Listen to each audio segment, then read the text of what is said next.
Alright fight fans, here are the top 3 prospects to watch at UFC 327. Number 3. Aaron Pico. Born in Whittier, California. His journey began not in a cage, but on wrestling mats and boxing gyms. At 4 years old, he laced his first wrestling shoes. By 10, his fists were wrapped for boxing.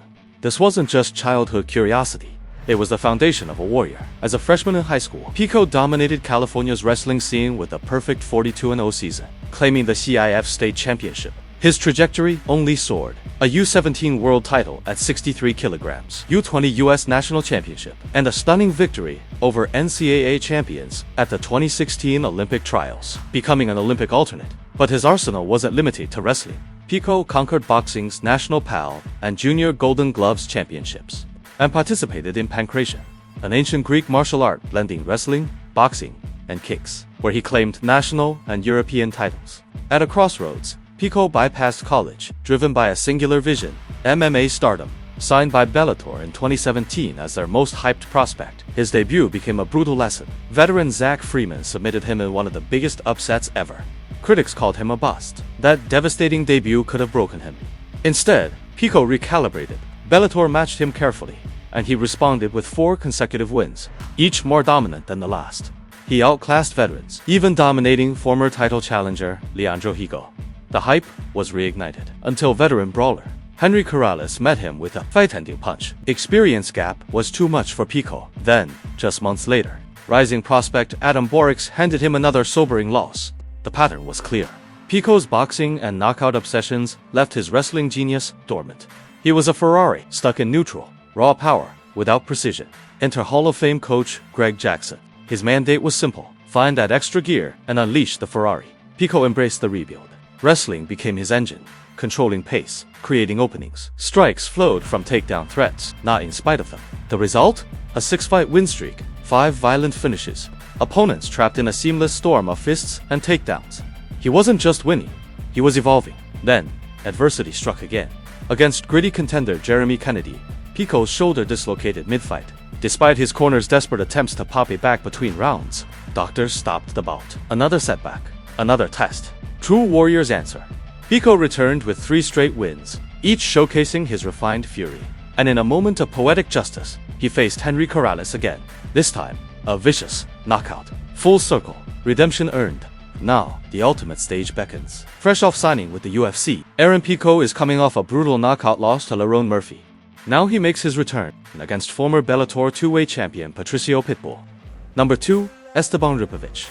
From the rugged streets of Tartago, Salta, in northern Argentina, emerged a fighter forged by resilience. Esteban Ripovich, known to fans as El Gringo, faced a defining tragedy young: the loss of his father. Grief could have consumed him. Instead, it ignited a fire. Martial arts became his sanctuary, a discipline to channel pain into purpose.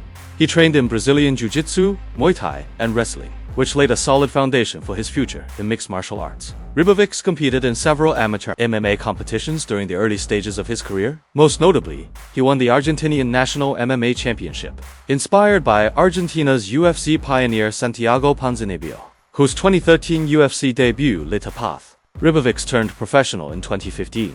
His debut, a statement submission win. For years, he dominated South America's regional circuits, capturing titles like the FFC and Samurai Fighthouse championships. An 11-0 record announced his arrival, and the UFC took notice. His Contender Series knockout in 2022 secured a UFC contract, but the octagon tested him immediately. A debut loss taught humility. Yet Ripovich rebounded with 3 straight wins, including a career-defining win against Daniel Zellhuber at UFC Noche, a back-and-forth thriller. Setbacks followed. A split decision loss to Nasrat Haqparast last March stung, despite a late rally that nearly turned the tide. Yet even in defeat, his iron chin and relentless aggression earned Fight of the Night and cemented his status as a fan favorite. Training at Florida's Killcliff, the 29-year-old carries Argentina's hopes into every bout. With 14 wins and 2 losses, he balances explosive striking, relentless pressure, and near unbreakable durability. Esteban Ripovich is coming off a win against Elvis Brenner last August. Now he gets the biggest opportunity of his career, taking on number 8th ranked Mateusz Gamrat. And the last, but certainly not the least, number 1. Azamat Murzakanov. From the mountains of Kabardino-Balkaria, meet Azamat Murzakanov, a light heavyweight who took the long road, dominating the regional scene, winning the Brave CF title. Then, earning his UFC shot on the Contender Series, one by one, he stacked wins. Alonzo Menafield, Dustin Jacoby, and most recently, a statement knockout over top 15 mainstay Alexander Rakic. That fight turned heads, because at 36 years old, Mirzakhanov is 16-0, just clean, heavy, old-school pressure fighting. He doesn't rush, he breaks you. Now, the biggest opportunity of his career. UFC 327 co-main event against a big name like Paulo Costa. But here's the key. The main event is a light heavyweight title fight. A statement win over Costa that puts him right in the championship conversation. The time is now. This is the moment Azamat Mirzakhanov has chased his whole life. One more win, and the belt is in sight. Thank you for watching. Please like and subscribe to the channel. Until next time.